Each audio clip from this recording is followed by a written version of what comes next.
जय हिंद साथियों, स्वागत करते हैं आप सभी का सक्सेस वर्ल्ड एमसीक्यू चैनल पर। तो दोस्तों, आज की इस वीडियो में बिहार डीएलएड प्रवेश परीक्षा 2023 के लिए जीके जीएस का स्पेशल टेस्ट लेकर आए हैं। इस टेस्ट में बिल्कुल आपके एग्जाम में छपने वाला प्रश्न है, तो आप सभी पूरा टेस्ट को ध्यानपूर्वक दें और आपका टारगेट रहेगा 30 प्रश्न में से 20 प्रश्न का सही जवाब देना। तो चलिए आप सभी जल्दी से लाइव में जुड़ जाइए। सभी को गुड इवनिंग। तो चलिए सेशन की शुरुआत करते हैं आज के प्रश्नों से। तो पहला प्रश्न आपके सामने है, किसने कुषाण वंश की स्थापना की थी? बिल्कुल 1 नंबर का प्रश्न है। चलिए आप सभी लाइव चैट में आंसर बताएंगे और देखिए प्रत्येक स्टूडेंट को आंसर करना है, तभी आपका प्रॉपर तरीके से रिवीजन होगा। तो चलिए यहाँ पे आंसर बताएंगे, किसने कुषाण वंश की स्थापना की थी? तो देखिए लाइव चैट में जो ही बच्चे डी ऑप्शन बता रहे हैं, बिल्कुल सही जवाब है कुडुल कड़फिसेस। यहाँ पे क्या होगा? कुजुल होगा। इस तरह से कुजुल कड़फिसेस के द्वारा कुषाण वंश की स्थापना की जाती है। देखिए दूसरा प्रश्न है, इनमें से किस वर्ष में तराइन का प्रथम युद्ध लड़ा गया था? चलिए आप सभी दूसरे प्रश्न के लिए आंसर बताएंगे, तराइन का प्रथम युद्ध कब लड़ा गया था? तो यहाँ पे दूसरे प्रश्न का आंसर जो ही बच्चे बी बता रहे हैं, बिल्कुल सही जवाब है 1191 में तराइन का प्रथम युद्ध होता है पृथ्वीराज चौहान और मोहम्मद गोरी के बीच में, और इस युद्ध में मोहम्मद गोरी की हार हो जाती है। उसके बाद तराइन का दूसरा युद्ध होता है 1192 में, और ये युद्ध भी मोहम्मद गोरी और पृथ्वीराज चौहान के बीच में होती है। लेकिन इस युद्ध में क्या होता है? पृथ्वीराज चौहान की हार हो जाती है। तो दोनों युद्ध को आपको ध्यान रखना है। किसने all India forward block party की स्थापना की थी? चलिए आप सभी तीसरे प्रश्न के लिए आंसर बताएंगे और एक भी प्रश्न को स्किप नहीं करना है, सभी प्रश्न महत्वपूर्ण प्रश्न है। तो यहाँ पे तीसरे प्रश्न का आंसर हो जाएगा, सुभाष चंद्र बोस ने all India forward block party की स्थापना की थी। आगे देखिए, बाल गंगाधर तिलक द्वारा कौन सा दैनिक समाचार पत्र मराठी में शुरू किया गया था? चलिए चौथे प्रश्न के लिए आंसर बताएंगे। देखिए बाल गंगाधर तिलक को लोकमान्य की उपाधि दी गई है, ध्यान रखेंगे, लोकमान्य की उपाधि दिया गया है। बाल गंगाधर तिलक को भारतीय अशांति का जनक किसने कहा था? ये भी पूछा जाता है। तो वैलेंटाइन चिरोल ने। नाम जरूर ध्यान रखेंगे, वैलेंटाइन चिरोल ने बाल गंगाधर तिलक को भारतीय अशांति का जनक कहा था।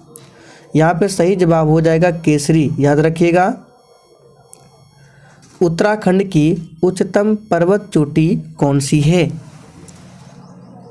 चलिए आप सभी 5 के लिए आंसर बताइए, उत्तराखंड की उच्चतम पर्वत चोटी कौन सी है? तो बिल्कुल सही आंसर दिए हैं, नंदा देवी जो है उत्तराखंड की उच्चतम पर्वत चोटी है। और देखिए उत्तराखंड में ही फूलों की घाटी स्थित है। आपको ध्यान रखना है, पूछा जाता है फूलों की घाटी कहाँ है? उत्तराखंड में है। आप लोग थोड़ा सा कमेंट करके बताएंगे साइलेंट वैली कहाँ है। देखते कितने बच्चे आंसर कर पाते हैं। निम्नलिखित में से रबी की फसल कौन सी है? चलिए फटाफट से 6 के लिए आंसर बताएंगे, निम्नलिखित में से कौन सी रबी की फसल है? तो देखिए कपास, मक्का, ज्वार, ये तीनों जो है खरीफ की फसल है, जबकि सरसों जो है ये रबी की फसल है, ध्यान रखेंगे। बोकारो इस्पात संयंत्र किस पठार पर स्थित है? बिल्कुल टॉप लेवल का प्रश्न है, फटाफट से आंसर कीजिए। तो यहाँ पे 7वें प्रश्न का आंसर है, छोटा नागपुर का पठार पर बोकारो इस्पात संयंत्र स्थित है। और देखिए दोस्तों, अगर आपको लाइव चैट में आंसर करना है तो लाइव चैट का ऑप्शन आपको तभी मिलेगा जब आप लोग क्लास टाइमिंग पर ही क्लास को अटेंड करेंगे। क्लास का टाइमिंग है डेली शाम 7:30 बजे से, तो टाइमिंग को ज़रूर ध्यान रखें। प्रोजेक्ट टाइगर के नाम से बाल संरक्षण, यहाँ पे बाघ होगा, बाघ संरक्षण कार्यक्रम इनमें से किस वर्ष में प्रारंभ किया गया? चलिए आंसर बताएंगे, बाघ संरक्षण कार्यक्रम। तो पहले भी हमने आपको बताया था, ये प्रारंभ किया गया 1973 में। तो बी ऑप्शन जो ही बच्चे दिए हैं बिल्कुल सही आंसर है। बिरजू महाराज किस नृत्य से संबंधित है? चलिए 9 के लिए आंसर बताएंगे। ये प्रश्न आपके एग्जाम के लिए काफ़ी ज़्यादा इम्पोर्टेंट है, इसको आप सभी मार्क करके रखें। तो पंडित बिरजू महाराज का संबंध जो है कथक नृत्य से है। तो बी ऑप्शन जो ही बच्चे दिए हैं बिल्कुल सही जवाब है। देखिए कथक जो है ये उत्तर प्रदेश का शास्त्रीय नृत्य है। मणिपुरी कहाँ का है? तो मणिपुर का है। भरतनाट्यम तमिलनाडु का है, याद रखेंगे। गुगली शब्द का संबंध किस खेल से है? चलिए 10 के लिए आंसर बताएंगे। बिल्कुल आपके एग्जाम में पूछा जाने वाला प्रश्न है, गुगली शब्द का संबंध किस खेल से है? तो यहाँ पे जो ही बच्चे डी बता रहे बिल्कुल सही जवाब है, क्रिकेट से संबंधित है गुगली शब्द। निम्नलिखित में से कौन कोशिका को आकार प्रदान करता है? चलिए 11 के लिए आंसर बताएंगे। और दोस्तों आपके जितने प्रश्न सही हो रहे हैं आप लोग कॉपी में लिख कर रखिए, फिर सेशन के लास्ट में आपको अपना अपना स्कोर कमेंट करके ज़रूर बताना है। तो कोशिका को आकार कौन प्रदान करता है? कोशिका झिल्ली, याद रखेंगे, कोशिका झिल्ली। निम्न में से कौन सी सबसे मीठी शर्करा है? और देखिए दोस्तों, अगर आपको किसी भी प्रश्न में थोड़ा भी डाउट होता है तो आप लोग तुरंत कमेंट करके पूछ सकते हैं, आपके कमेंट का रिप्लाई 100% मिलेगा। तो सबसे मीठी शर्करा कौन सी है? फ्रक्टोज, याद रखेंगे, फ्रक्टोज है। प्रोटीन की कमी के कारण कौन सा रोग होता है? चलिए 13 के लिए आंसर बताइए फटाफट से। देखिए सबसे अधिक प्रोटीन किस में मिलता है? तो सोयाबीन में। सोयाबीन में सबसे अधिक प्रोटीन मिलता है। और सोयाबीन का सर्वाधिक उत्पादन किस राज्य में होता है? तो मध्य प्रदेश में। मध्य प्रदेश को टाइगर स्टेट के नाम से जाना जाता है। क्षेत्रफल की दृष्टि में सर्वाधिक वन कहाँ पर है? तो मध्य प्रदेश में ही है। लेकिन परसेंटेज के हिसाब से सर्वाधिक वन पूछे तो मिजोरम में है। तो इन सभी फैक्ट को याद रखें। तो प्रोटीन की कमी के कारण होता है क्वाशियोरकर। सी ऑप्शन जो ही बच्चे दिए हैं बिल्कुल सही जवाब है, ध्यान रखेंगे। और रक्त में आयरन की कमी से कौन सा रोग होता है? एनीमिया। दोनों को ध्यान रखेंगे। रिकेट्स जो है ये विटामिन डी की कमी से होने वाला रोग है। नीति आयोग के अध्यक्ष कौन होते हैं? चलिए आंसर बताएंगे फटाफट से। देखिए पहले नीति आयोग नहीं था, ये जो है योजना आयोग के स्थान पर आया है। नीति आयोग की स्थापना 1 जनवरी 2015 को होती है। और नीति आयोग के जो अध्यक्ष होते हैं स्वयं प्रधानमंत्री होते हैं।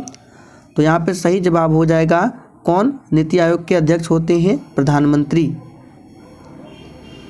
नीति आयोग का प्रथम अध्यक्ष कौन बना था? चलिए आंसर बताएंगे। जैसे कि अभी हमने आपको बताया अध्यक्ष कौन होता है? प्रधानमंत्री होता है। और जिस समय नीति आयोग की स्थापना हुई थी उस समय कौन था? तो नरेंद्र मोदी। तो बी ऑप्शन आपका सही आंसर है। केंद्र और राज्य के बीच कर का विभाजन कौन करता है? बिल्कुल टॉप लेवल का प्रश्न है, फटाफट से आंसर बताइए। केंद्र और राज्य के बीच कर का विभाजन कौन करता है? तो दोस्तों यहाँ पे सही जवाब है वित्त आयोग करता है, ध्यान रखेंगे। प्रथम वित्त आयोग का गठन कब किया गया था? चलिए 17 के लिए आंसर बताइए। देखिए यहाँ पे है वित्त आयोग। ये भी पूछ सकता है कि वित्त आयोग के बारे में संविधान के किस अनुच्छेद में बताया गया है? तो अनुच्छेद 280 में वित्त आयोग के बारे में बताया गया है। और प्रथम वित्त आयोग का गठन किया गया था 1951 में। तो ए ऑप्शन जो ये बच्चे बता रहे हैं बिल्कुल सही जवाब है। प्रथम वित्त आयोग के अध्यक्ष कौन थे? ये सभी स्टैटिक जीके का प्रश्न है और आपको ध्यान रखना है, बिल्कुल आपके एग्जाम में पूछा जाएगा। तो प्रथम वित्त आयोग के अध्यक्ष कौन थे? याद रखिएगा केसी नियोगी। तो सी ऑप्शन जो ये बच्चे बता रहे हैं आपका बिल्कुल सही जवाब है केसी नियोगी। हिमालय किस प्रकार का पर्वत श्रेणी है? चलिए 19 के लिए आंसर बताएंगे और इस प्रश्न को हमने आपको काफ़ी बार प्रैक्टिस सेट में बताया है, इसलिए आपसे बोलते हैं डेली क्लास को कीजिए। तो हिमालय जो है ये वलित पर्वत के उदाहरण है।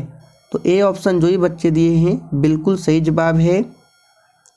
आगे देखिए, भारत की सबसे प्राचीन पर्वतमाला कौन सी है? ये प्रश्न हम आपके लिए छोड़ रहे हैं, देखते हैं कितने बच्चे आंसर कर पाते हैं। इसका आंसर आपको ज़रूर कमेंट करके बताना है। पीर पंजाल पर्वत श्रेणी कहाँ स्थित है?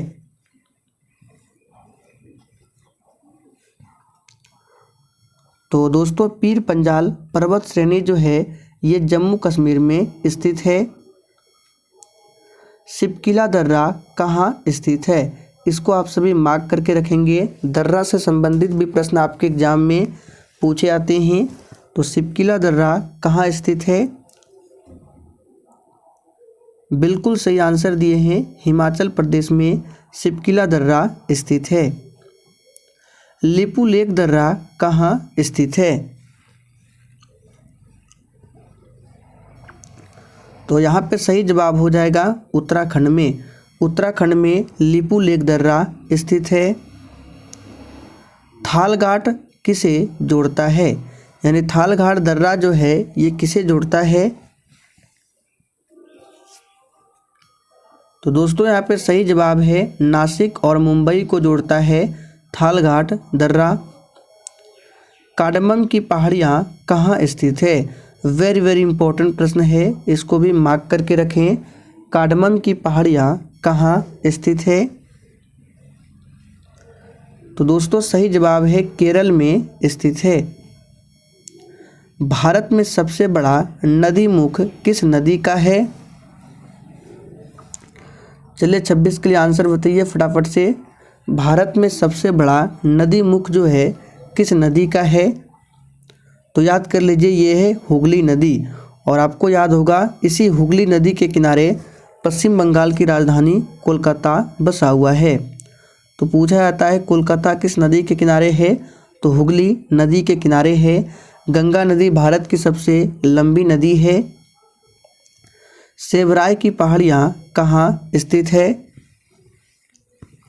देखिए अभी हमने देखा कार्डमम की पहाड़ियाँ केरल में है, यहाँ पे बताना है सेवराय की पहाड़ियाँ। तो सेवराय की पहाड़ियाँ जो है तमिलनाडु राज्य में स्थित है। माउंट एवरेस्ट को नेपाल में कहा जाता है। चलिए आंसर कीजिए, माउंट एवरेस्ट को नेपाल में क्या कहा जाता है? बिल्कुल बच्चों वाला प्रश्न है लेकिन एग्जाम में पूछा जाता है। तो सही जवाब है सागर माथा। याद रखिएगा माउंट एवरेस्ट को नेपाल में सागर माथा कहा जाता है। कोडाई कनाल पर्वतीय नगर कहाँ स्थित है? यहाँ पे क्या होगा? कोडाई कनाल, टाइपिंग एरर है, यहाँ पे लिख देते हैं कोडाई कनाल पर्वतीय नगर कहाँ स्थित है? तो याद कर लीजिए ये स्थित है पालनी पहाड़ी। आखिरी प्रश्न है रोहतांग दर्रा किस राज्य में स्थित है? और देखिए दोस्तों अपना अपना स्कोर कमेंट करके ज़रूर बताना है, मैं सभी के स्कोर को चेक करूंगा। यहाँ पे सही जवाब हो जाएगा हिमाचल प्रदेश में रोहतांग दर्रा स्थित है। तो दोस्तों आज के लिए इतना ही, चलिए कल फिर मिलते हैं नेक्स्ट क्लास के साथ में।